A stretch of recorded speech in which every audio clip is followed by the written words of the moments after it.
Assalomu alaykum. Hammaga yaxshimisizlar, so'zlar charchagansiz, Alloh yaxshi o'tyaptimi? Anchadan beri bunaqa video qilmayotgandim. Почти 3 yil bo'libdi bunaqa video qilmayotganimga. Bugun akam bitta oilani gapirib berdi menga. To'g'risi g'alati bo'lib ta'sirlanib ketdim bora.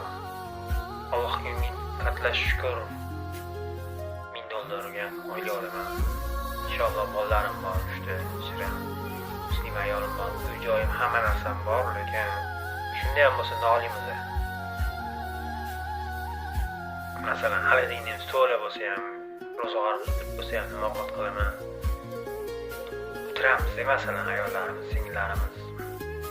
Bugun bitta oilani gapirib berdi-da, akam ijarada turisharkan, ikkita qiz farzandi bor, bittasi 1-sinf, bittasi 3-sinf o'qirkan.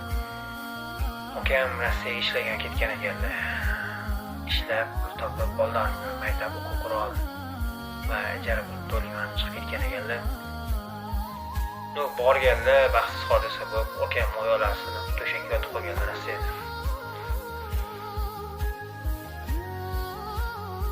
Oilaga, farzandlarga, ayolga hech narsa kerak emas, masalan. Ayolga hech narsa kerak emas, farzandlarga. Menga o'yinchoq kerak, menga narsa kerak, menga kiyim kerak demayapti bolalar. Bolalar meni otam sog' salomat qaytsa bo'ldi deyapti. Farzandlar shu narsani aytadi. Ayolam menga tilla taqinchoq kerak, o'tbetga borib o'tiring deyapti, kiyim-kechak kiyaman demayapti. Eri qaytishini Xudoyimdan so'rayapti. 5 mahal namoz o'qib.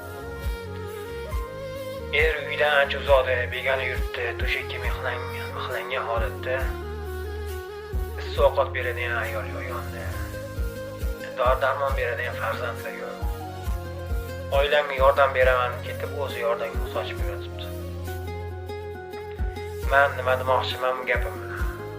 Ukalar, opa-singillar, shukr qilaylik, Allohga ming qatla shukr qilaylik.